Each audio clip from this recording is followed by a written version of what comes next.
So what do you do when the sun's out and it's pretty high in the sky? Like, how do you find the right shot to take? How do you know what you're gonna do with the lighting and work with a model? That's what we're gonna find out today.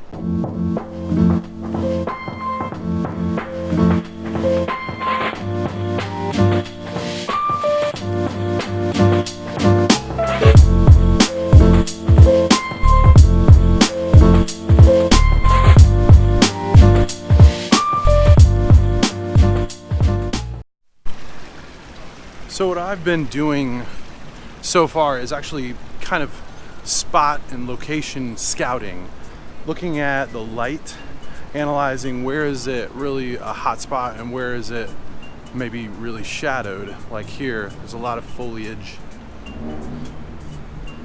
a bunch of trees and whatnot. So, you know, we're gonna be dealing with two different types of extremes, so to speak, because that sun is still bearing down so hard. It's either gonna be really shadowed or really full of sun. One of my favorite things about shooting street photography and portraits in this style is that there's a level of spontaneity, and that keeps me excited about what I'm doing. I actually parked about a mile away from this model that I'd never shot before so that I could walk and analyze the area that I was about to do this shoot in. All right, I think I actually see her, so this will be fun. This is where the intensity builds. It gets a little crazy because you're excited to meet somebody new, do something big, and I think this is where it all kind of breaks down and happens. So anyway, here we go. All right, so I think she's right over here. Excited to meet you. Hi, hello. Nice to meet you. I'm Joe Everson. Good to meet you, Tony. I'm excited. You ready to do this? Very excited. Let's do it. All right. So much excitement in the air. I love this part of the shoot. She was so friendly. Oh look, she meets a friend of hers. Let me take your photo. Oh, sorry, or not. Back to shooting. So pro tip, always be ready for the candid shot. Watch me get my camera ready. She's gonna look back and boom. I got the shot I was looking for, and I didn't even set her up for it. I just waited for it. When a model's distracted by somebody else and smiling or laughing about something, don't forget you have a camera in your hand. Who is this guy in the background? He's just enjoying watching the shoot. Wait a minute. Ah, he's gonna hide back there. I still see you, sir. I still see you. Sometimes even when you feel like you're not communicating well with your model, at least do it so that she can be on the same page as to whether things are getting better or worse. And that's what I was doing. I was communicating, hey, this is how this looks. Can you point your toes a little bit? Maybe twist your waist just a touch. This is gonna help you look longer. Oh, I really like that. That's a great look. Those kind of encouraging thoughts and concepts help move her and yourself into a better position. So I went ahead and decided to move now to get the sunlight behind her and got the following shots. Okay, so remember the time when your parents got that point and shoot camera, you went on a vacation, maybe you were at a monument or something and they had you turn and face the sun, and that was the only way that they could really get the shot exposed properly so your faces were actually visible and weren't in some deep dark shadow? Yeah, that's what it used to be with the early digital cameras. Dynamic range is getting better and better, and the sensors are getting better, and that was my point when I'm talking about shooting into the sunlight. You can actually do it in Lightroom and other editing software. You can start bringing up those shadows and pushing down those highlights, and that's a possibility now. As it is in so many other aspects of life, you can overdo just about anything, and I would definitely put up a cautionary note here.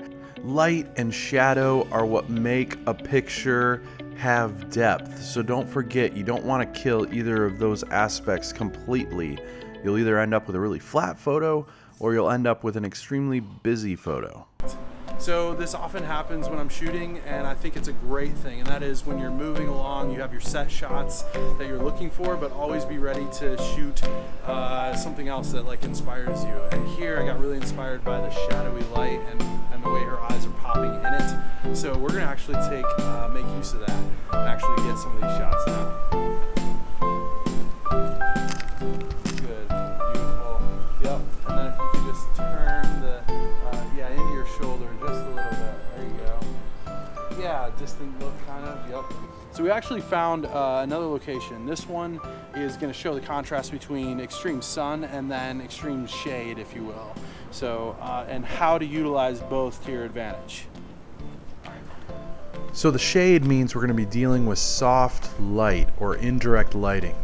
We've actually got a panel of light on that building basically coming in like a softbox and hitting the model very softly. All the shadows that you'll see in this next photo are going to be soft. Under the neck, around the arms, even the chair and the table have basically zero shadow. But there's enough light to obviously pull in a wonderful image.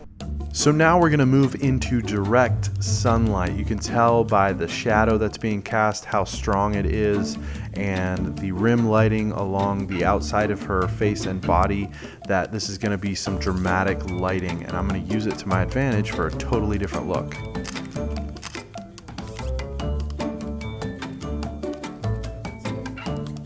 In that one I had her looking away, and then in a new one coming up here, I'll actually have her looking into the light a little bit. All right, 3 more. Go, go.